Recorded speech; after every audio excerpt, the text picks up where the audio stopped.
When I returned from a month-long trip, I expected to see golden wheat waving in the wind. Instead, a giant hotel stood on my family's farm, built without my permission, approved by my HOA. But here's what they didn't know. I had a legal time bomb buried in my barn, passed down from my grandfather. And when it went off, the entire town heard it.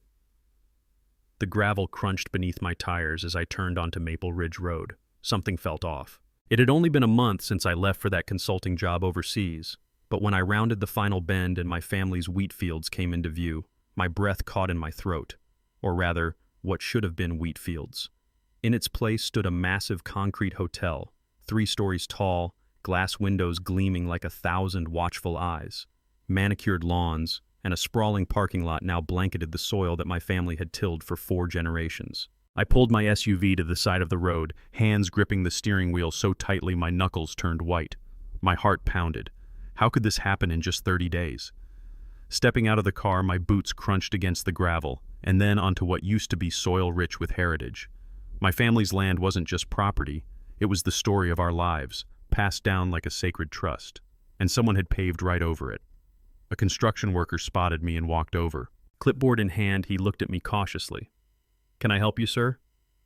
"This is my land," I said, voice steady. "Richard Holloway. My family owns this property." He shifted uncomfortably. "You're the owner?" He looked toward the building like it might answer for him. Just then my phone buzzed. A message from Sarah, my wife. "Richard, emergency. Call me ASAP." I couldn't look away from the structure towering in front of me. It wasn't just a hotel, it was an invasion, a violation. I walked toward the construction entrance and caught sight of a sign that made my stomach turn. Willowbrook Community Development, approved by HOA Board. And there, in bold letters, Project Director, Karen Reynolds. Karen, the HOA president, the same woman who had hounded us for years about overgrown hedges and faded fences. She had always treated our land like a nuisance that stood in the way of her pristine vision. But this was a declaration of war. A stack of paperwork sat on a folding table. My hands trembled as I flipped through the pages. Permits, zoning approvals, architectural plans. The words Community Improvement Zone leapt off one of the documents. A sneaky, legal-sounding phrase that felt anything but lawful. A worker warned me I shouldn't be there.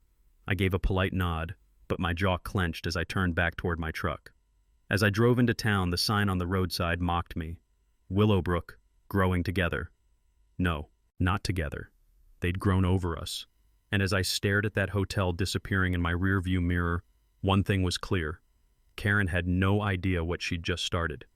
Back home, the shock still hadn't worn off. My farm, my family's legacy, was buried under concrete. But grief quickly turned to purpose. If they thought I'd just roll over and accept it, they didn't know the Holloways.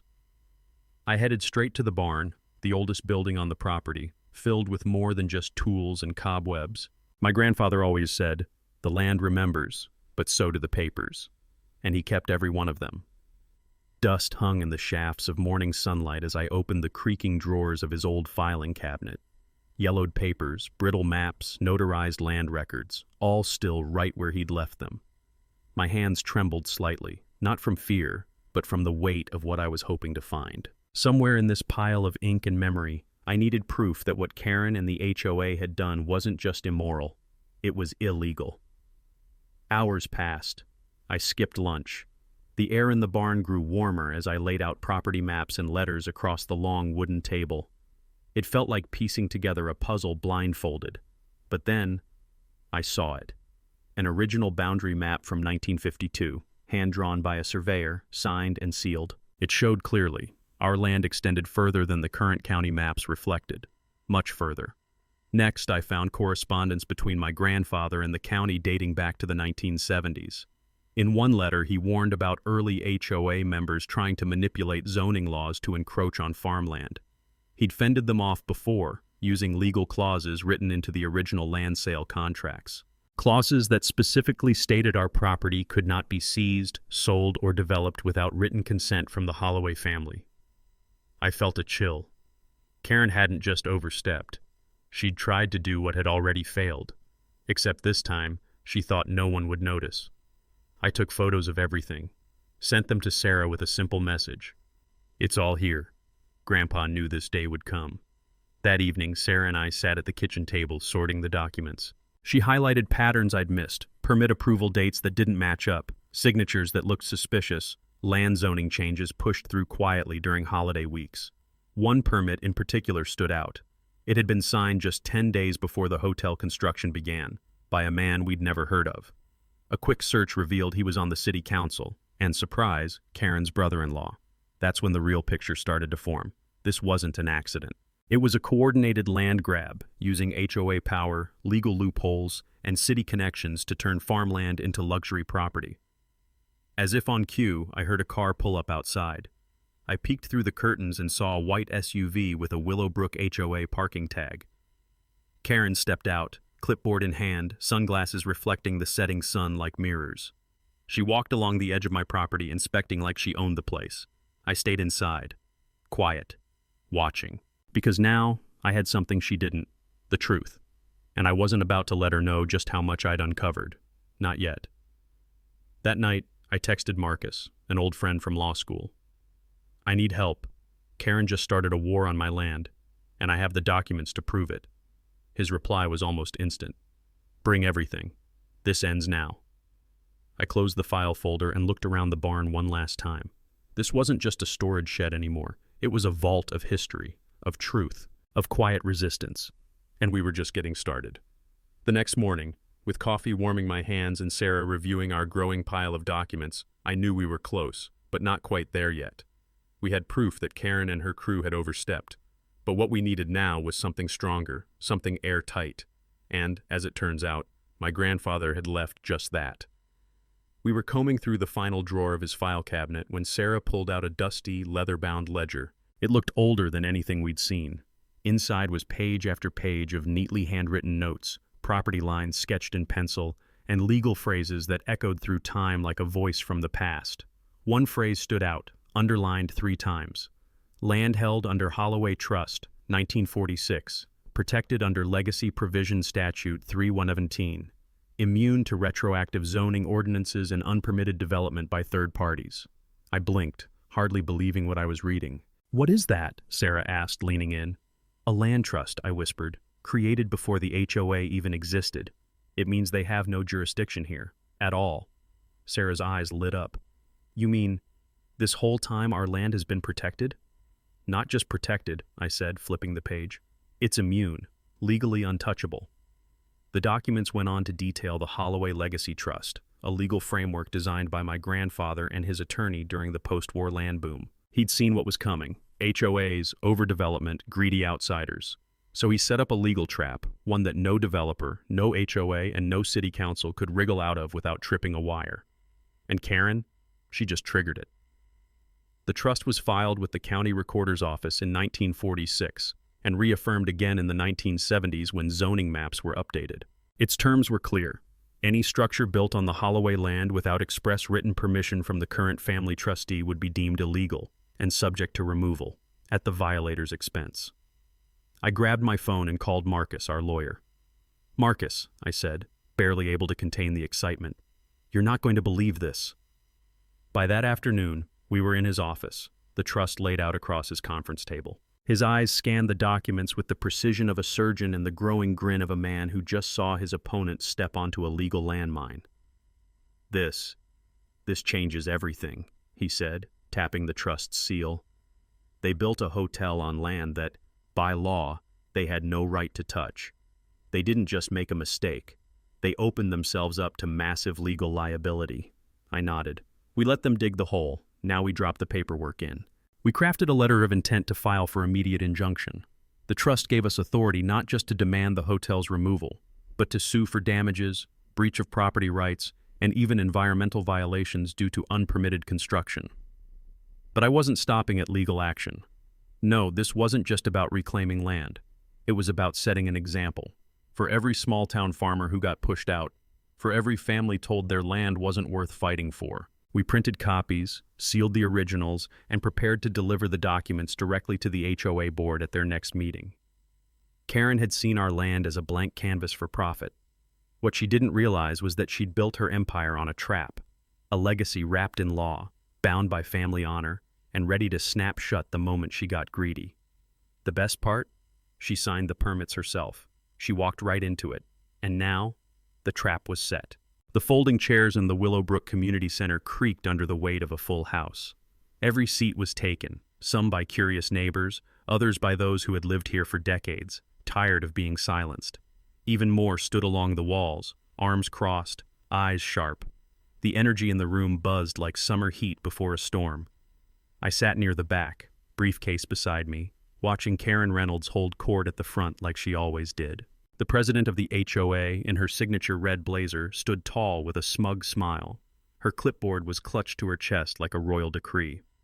To most, she still seemed composed. To me, though, I could see the cracks. She didn't know what was coming. "Let's get this meeting underway," Karen began, tapping her pen against the microphone. "First item, community updates regarding our new hotel development project." A few polite claps followed. She basked in it. I stood slowly. "Madam President, before you continue, I'd like to speak." Karen's smile twitched. "Mr. Holloway, this isn't an open-floor discussion yet." "It will be," I replied calmly, "because what I have to present affects every homeowner here." That was the moment the room shifted. People sat forward. Some murmured. Martha Thompson from Maple Lane nodded, as if encouraging me to keep going. Karen sighed. "You have 3 minutes." I walked to the front, briefcase in hand. The silence thickened as I set the documents down and opened them with deliberate care. My fingers didn't shake. "My name is Richard Holloway," I began. "My family has lived on this land for 4 generations. 2 weeks ago, I returned home from a month abroad to find a hotel being built, on my farm, my land, without my knowledge or consent." Gasps rippled through the room. Karen leaned forward, defensive. "You're out of order." "I'm not finished." My voice, steady and firm, cut through the tension. I held up a yellowed map. "This is a notarized land survey from 1946. It shows the Holloway property lines recorded with the county, decades before the HOA existed." Next, I laid down the trust documents. "This land is part of the Holloway Legacy Trust, filed in 1946, reaffirmed in 1972, and legally protected from any future rezoning or development without explicit family approval." Karen's face paled. A murmur spread. Someone said, "That can't be right." "It is," I said, "and I have the legal support to prove it. My lawyer has verified these documents with the county. The HOA's construction of the hotel is illegal, and every board member who approved it, without landowner consent, may be liable for damages." Karen's composure began to crack. That's absurd. This land was marked for community improvement under the zoning updates." I nodded. "Which were pushed through while I was away. Convenient. But invalid. Because the trust's protections supersede your zoning changes. You never had the authority." The room erupted in voices, accusations, questions. Mr. Henderson from the west side stood up, angry. "You mean you just took his land without telling him? What else have you been doing behind closed doors, Karen?" Another neighbor, Martha, added, "What about that drainage issue from the hotel? My basement flooded last week." Karen tried to bang her gavel, tried to regain control, but the room wasn't listening to her anymore. They were listening to me. To the truth. I pulled out one final document. "This is an injunction being prepared for court. We're not just seeking to stop construction. We're pursuing legal action against the HOA and its board for trespassing, unlawful development, and environmental violations." Karen's eyes flicked toward the exit. I added, "And we're not stopping there. We're demanding a full audit of the HOA's spending over the last 5 years, starting with the project director's expenses, which appear to benefit a company she co-owns." Dead silence. Karen opened her mouth, but no sound came out. Then from the back of the room, Eleanor Ramos stood, her cane in one hand, her voice unwavering. "I've lived here 41 years, and I've never seen this community so betrayed.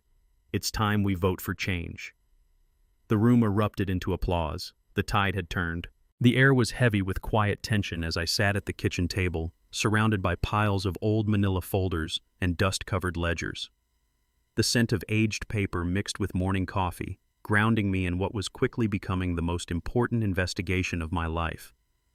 What began as a desperate effort to stop a hotel from rising on my family's farm had morphed into something much deeper, an unraveling of decades-long deception.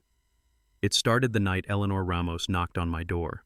In her frail hands, she held a folder worn by time, its edges curled like the corners of a forgotten book. "You need to see this," she whispered, eyes shining with resolve. Inside the folder were documents dating back nearly 20 years, scanned checks, HOA board meeting minutes, property transfer notices, names I recognized, a few I didn't. But one thing was clear. Karen Reynolds, our HOA president, had been at the center of it all. With Sarah beside me, we combed through page after page late into the night. We pieced together a timeline. It was more than mismanagement. This was a pattern. Karen had been targeting elderly homeowners for years, pressuring them into selling at below-market prices using threats of violations and rising fines, then flipping the properties through shell companies tied to the HOA's development partners. We found at least 7 properties that followed the same formula. The same community improvement narrative, the same vague meeting notes, and the same buyers, companies owned by relatives, close friends, or silent partners. And we weren't the first ones she'd tried this with, just the first ones to fight back. The next morning I met with Marcus, my lawyer. His fingers flew across the documents, face hardening with every new connection. "This isn't just overreach," he muttered. "This is racketeering." I nodded. The paper trail was undeniable. Karen and her allies weren't just abusing power, they were orchestrating a real estate scheme under the guise of community development. The HOA had become their personal empire, funded by intimidation and fear. But they'd gone too far with my family. They'd built their concrete monument on the wrong man's farm. What struck me most was the silence. All these years, neighbors had quietly accepted the rules, the fines, the threats. But now, empowered by truth, they were stepping forward. One by one, stories trickled in, some shared over backyard fences, others through anonymous tips. Mr. Jenkins from Oakwood Lane shared how he was fined for planting native wildflowers without aesthetic approval. Turns out his property was part of Karen's targeted acquisitions, land she hoped to seize for a community garden initiative that never happened. Even the retired couple down the street, the Garcias, revealed how they'd been coerced into removing a fence that had stood for decades. "We thought it was just bad luck," Mrs. Garcia said tearfully. "But now, we see it was calculated." Sarah began assembling a dossier, photos, testimonies, financial trails, HOA meeting transcripts, even a copy of a property appraisal Karen had commissioned. Before she had even approached the homeowners about selling, she'd already assumed the sale. The most damning piece came from an anonymous envelope slipped under my door one evening. Inside were emails between Karen and a developer discussing accelerating removal of long-standing properties that didn't align with modern aesthetic goals. One thread read, "He's gone for a month. Good time to begin construction before he gets wind. Our lawyers can handle any pushback. HOA bylaws are on our side." They never expected I'd come home early. They never expected I'd dig. That night I stood at the edge of my field and looked out at the hotel. Its lights were bright, its concrete cold, but beneath it was the heartbeat of a farm that had fed generations. The fight wasn't just about land anymore. It was about justice. We weren't just exposing a bad HOA president. We were confronting a system that had used policy as a weapon, rules as shackles. It was time to take it all down. The next morning, we delivered our findings to the county investigations office. By noon, agents were reviewing our documents. By nightfall, Karen's developer partners had gone silent, and the whispers had become voices. The battle was no longer mine alone. It had become the voice of a community finally waking up. The morning the legal tide turned, the sky over Willowbrook hung heavy with thick gray clouds, as if nature itself was holding its breath. It had been only a week since the documents exposing Karen Reynolds' decade-long land grab schemes had surfaced, but the dominoes were already falling. I stood by the barn, fingers wrapped tightly around a warm mug of black coffee, when Marcus pulled into the driveway. He barely waited for his car to stop before stepping out, briefcase in one hand, urgency in his eyes. "They're here," he said. "Environmental Protection Agency and the State Zoning Commission. They've got everything." I followed him up to the farmhouse table, where maps, photos, and affidavits were spread out like a battle plan. But it wasn't just legal arguments anymore, it was the land speaking back. Turns out the hotel Karen built hadn't just violated property law, it had been erected directly over a protected wetlands zone, one that had been federally registered since 1974. She didn't just build without permission, she desecrated a fragile ecosystem protected by law. 2 hours later, county investigators arrived alongside a team of environmental scientists. They walked the fields with handheld scanners, collecting soil and water samples. The lead investigator, a silver-haired woman named Dr. Emily Hargrave, examined a cluster of rare wildflowers near the hotel's edge, and shook her head. "These should never have been disturbed," she said, her voice low but firm. "What they did here isn't just unethical, it's a felony." As she spoke, I felt an overwhelming mix of anger and vindication rising in my chest. My grandfather had taught me to honor the land, not because it was profitable, but because it was alive. To see others treat it like a chessboard for greedy ambitions cut deep. That afternoon, the state attorney general's office called. They were opening an official investigation. Karen, who had strutted around this town like royalty for years, now found herself at the center of a multi-agency probe. Her developer partners vanished into silence. Lawyers who once defended her started backing away. Even some of her longtime supporters on the HOA board submitted formal resignations, some out of guilt, others out of fear. Meanwhile, the community rose. Neighbors brought out photographs of the area before the hotel, a thriving patch of native brush, a nesting site for local birds, a marsh that filtered runoff and fed a spring. The county had records, so did the Historical Society. One even found an old article from 1982 praising the Holloway farm for being a model of sustainable land stewardship. The weight of that legacy, now backed by law and science, was impossible to ignore. As the sun began to fall that day, casting long golden beams across our land, a quiet parade of black sedans pulled into the gravel lot beside the farm. Out stepped men and women in navy suits with ID badges flashing at their belts. Among them was a federal prosecutor. "This isn't just a local HOA problem anymore," she told us. "This is now a state and federal matter." For the first time in weeks, I let myself breathe. The battle wasn't over, but I wasn't fighting it alone anymore.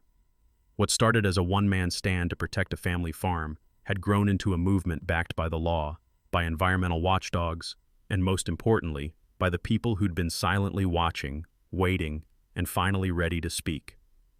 The land wasn't just reclaiming its voice. Justice was echoing through every field. The courthouse smelled like old books in cold stone, quiet, heavy, reverent. I sat at the plaintiff's table, hands clasped over the edge, eyes fixed on the judge's empty bench. This wasn't just a case about land anymore. It was about legacy and whether greed could rewrite history, or if truth still held weight in the eyes of the law. Sarah sat beside me, her face composed but pale.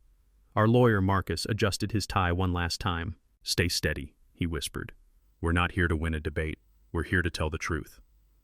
Across the room, Karen Reynolds sat with her arms crossed, perfectly styled, her lawyer stiff at her side. But gone was the confidence she used to wear like perfume. She knew what was coming. She just didn't know how loud the fall would be. The judge entered. Honorable Marlene Carter, known for her no-nonsense manner and an iron dedication to fairness. She scanned the room, then gestured to begin. Marcus rose. "Your Honor," he said with a voice that carried like steady rainfall, "this is not just a property dispute. It's the culmination of a years-long scheme by a homeowners association and its president to seize land they had no right to touch, under the guise of community development. Today, we present not only evidence, but history, stolen." He began with the property maps. Old, yellowed documents my grandfather once stored in the attic. They showed unbroken chains of ownership, easement boundaries, even notes of protected wetland status dating back over 70 years. Every signature notarized, every corner ironclad. Next came the environmental violations, documented contamination, illegal excavation, and an absence of any valid permits for construction within a federally protected ecological zone. The courtroom hushed as images of destroyed habitats and drainage damage were shown on the overhead screen. Karen's lawyer objected. The judge silenced him with a single glance. "Let him finish." Then came the smoking gun, a series of emails between Karen and the local zoning board where she'd bypassed protocol, exaggerated community benefits, and outright omitted mention of our family's claim to the land. "I didn't know," Karen finally stood and said, voice trembling. "They told me it was clear." "No, Mrs. Reynolds," Judge Carter said sharply. "You told them it was." The most powerful moment came from a surprise witness, Martha Thompson, a former HOA board member.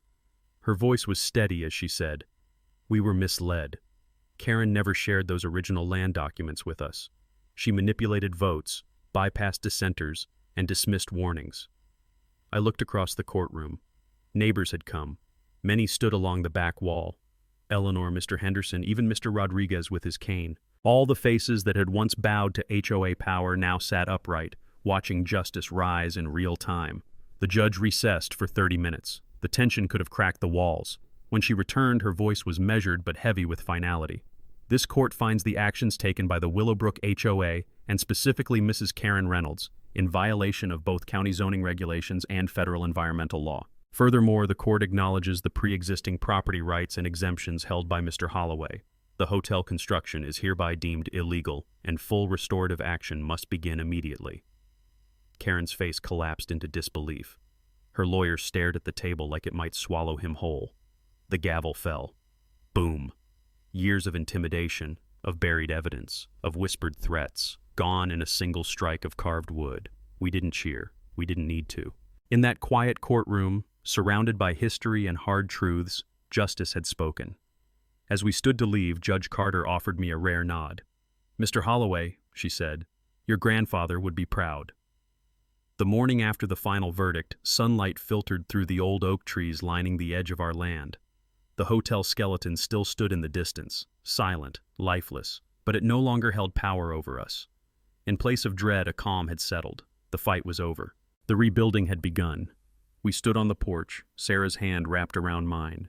It wasn't just a legal victory. It was a soul-deep reminder of why this land mattered.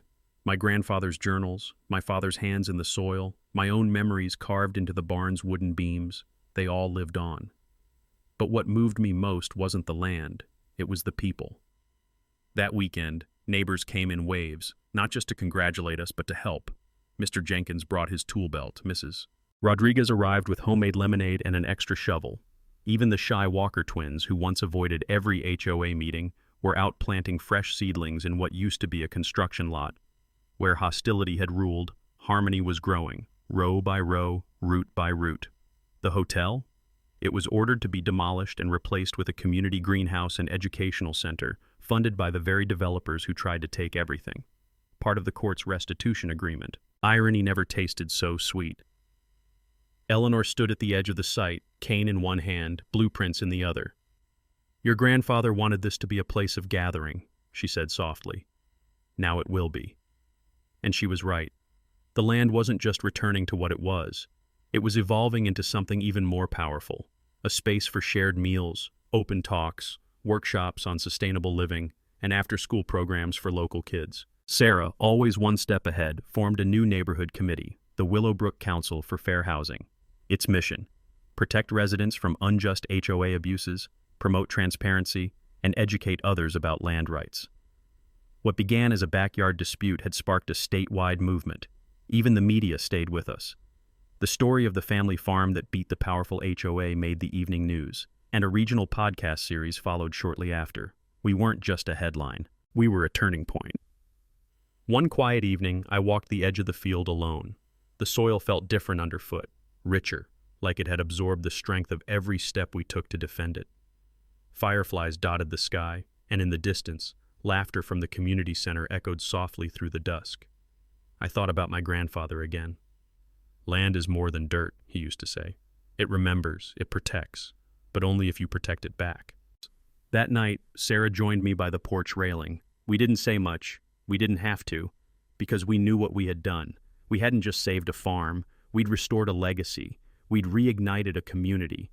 And perhaps most importantly, we reminded people that no matter your age, your resources, or how long the odds seem stacked against you, truth, when held firm, has the power to change everything, forever. Sometimes, life's most powerful lessons don't come from grand speeches or dramatic headlines.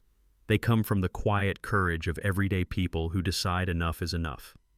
This story wasn't just about a farm or a hotel. It was about the strength of legacy, the quiet dignity of older generations, and the unshakable truth that doing what's right still matters, even in a world that often feels upside down. The first lesson we take away is the value of knowing your roots, literally and figuratively.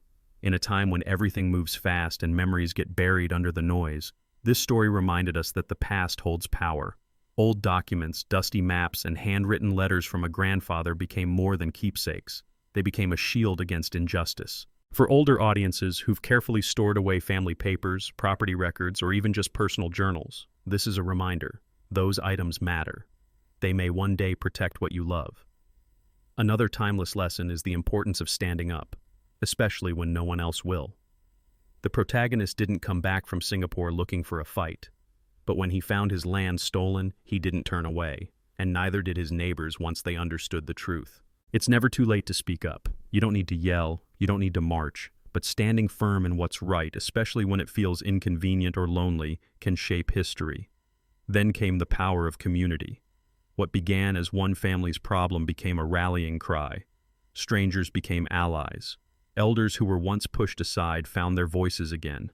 It's a beautiful reminder that even in a world growing more digital and divided, human connection still heals, still matters, and still changes lives. Perhaps the most emotional lesson is this: you are never too old to make a difference. Whether you're in your 70s like Eleanor or just beginning to pass down family stories, your experience is a torch. When wielded with purpose, it can light up the darkest rooms. It can guide the younger generation, not with noise, but with wisdom. And finally, the story teaches us that the land is sacred, not just as property, but as memory, love, and sacrifice. For many older Americans who've tended gardens, walked the same plot of earth for decades, or built homes from scratch, this tale reaffirms what they already know in their hearts. Land is more than real estate. It is legacy.